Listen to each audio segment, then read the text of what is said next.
Bonjour. En cette période de confinement, je me suis dit qu'il fallait faire une vidéo où je vous conseillais des mangas ou des animés. Et c'est les animés qui le remportent. Bon, en soi, c'est assez logique, hein. Les animés, ça se regarde, les mangas, ça se lit, tous les commerces sont fermés et il reste que, les animés. Du coup, je vais vous présenter 4 animés, qui sont des animés pour moi peu connus, voire avec pas beaucoup d'épisodes. C'est parti, on commence.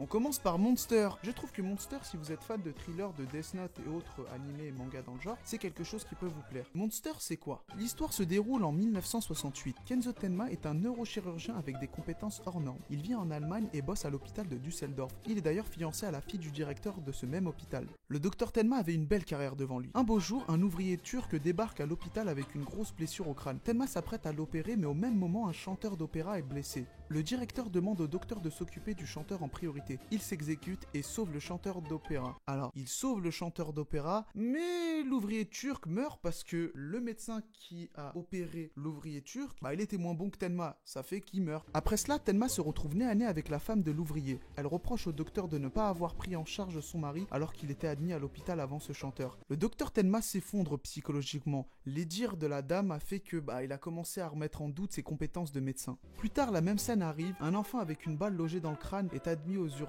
On demande à Tenma de s'en occuper. Alors concernant le petit, on n'a pas beaucoup d'informations. Tout ce qu'on sait, c'est que ses deux parents ont été tués, que sa sœur a assisté au meurtre. Bon, elle est vivante, mais elle est sous le choc, donc elle aussi, elle a été admise à l'hôpital. Et au même moment, t'as le maire de la ville qui lui aussi est admis aux urgences. Ça rappelle quelque chose. Effectivement, tout comme le chanteur d'opéra, on demande à Tenma de s'occuper du meurtre. Ce dernier refuse et sauve le gamin. Bravo, monsieur Tenma, l'enfant est sauvé. Bon, vous êtes viré, mais pas vraiment. Il est juste rétrogradé et sa copine le quitte. Plus tard, les deux enfants disparaissent. Une suite de meurtres s'ensuit.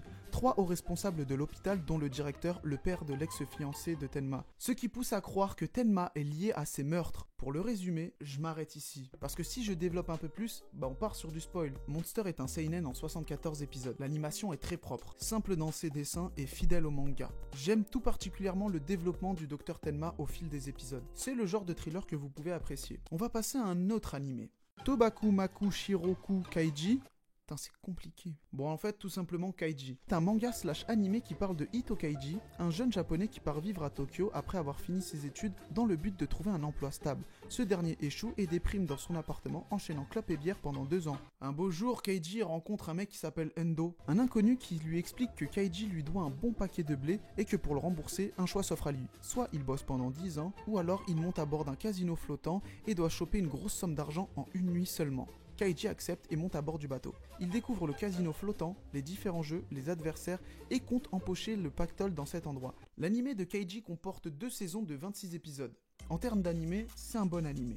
Il n'y a pas vraiment d'action, vu que c'est vraiment axé sur le jeu du hasard, la technique, et comment lui va faire, et tout, ta mère. Mais j'aime beaucoup Kaiji, le personnage est vraiment attachant. Les dessins, ils sont pas ouf, mais l'animation est plutôt cool. Le prochain manga. Megalobox.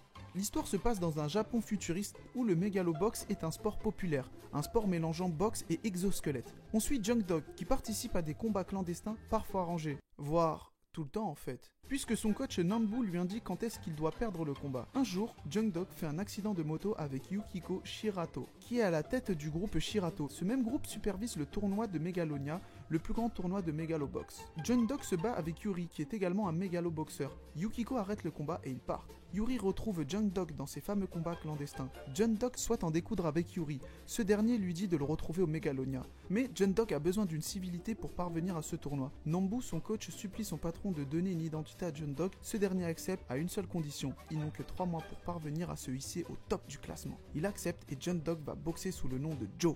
Waouh, il s'appelle Joe comme Oui, parce que c'est normal. L'anime est un hommage au manga Ashita no Joe. Le problème, c'est que le manga est assez court, 12 épisodes seulement. Il y a une saison 2 qui est prévue. Les couleurs et le style graphique de l'anime me rappellent étrangement les dessins animés des années 2000-2004 et je trouve ça vraiment beau. Si vous aimez les mangas de boxe ou de sport en général, je pense que vous allez apprécier Megalobox. Et il est d'ailleurs disponible sur Netflix. La plupart des animés que je vais vous dire, ils sont soit disponibles sur Netflix, soit sur ADN, soit dans le haram, sur internet, appuyez sur streaming. Je vais parler de Drifters. Il y a pas longtemps, j'ai fini le tome 1 de Drifters. Drifters, c'est quoi? Ça raconte l'histoire de Toyohisa Shimazu, jeune samouraï participant à la bataille de Sekigahara, se retrouve soudainement carrément plongé dans un autre monde. Rapidement, il découvre plusieurs autres guerriers de renommée, tels que Hannibal Barca, Jeanne d'Arc, genre. En lisant le manga, je me suis dit c'est Super Smash version historique.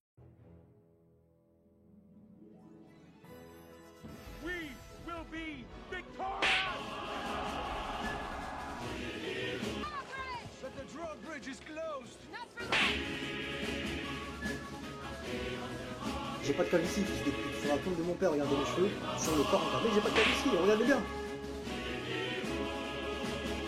Ah oui, c'est vrai, j'avais fait une vidéo, donc là je vous remets la vidéo parce que je recycle les vidéos que je mets sur les réseaux. Ah, je suis vraiment un enculé. Bon, ok, je recycle mes vidéos, mais je vous ai pas dit en combien d'épisodes était composé l'animé de Drifters. Il y en a 12. L'animation est super propre, les couleurs sont bien, donc si vous aimez Drifters, allez le regarder. Ok, on approche du dernier animé. Oh non, c'est déjà fini, je vraiment... Ta gueule. Pour le dernier animé, j'ai choisi de parler de Mob Psycho. Kageyama Shigeo est un élève de 4ème qui possède des pouvoirs psychiques. Il peut plier et soulever n'importe quel objet.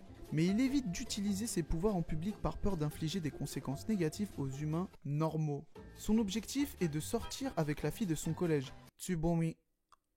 Mob continue sa vie paisiblement dans l'espoir de réaliser son objectif. Alors comme vous pouvez le constater, il n'y a rien d'exceptionnel en termes de scénario, mais je trouve que l'anime et le manga par ailleurs sont super drôles, et l'animation est excellente. Les couleurs sont assez vives, il y a 2 saisons, de 12 et de 13 épisodes, et j'aime beaucoup Mob Psycho. Il est très sous-coté, j'ai pas vu beaucoup de personnes en parler, et pourtant, il est super. Bon, concernant les dessins...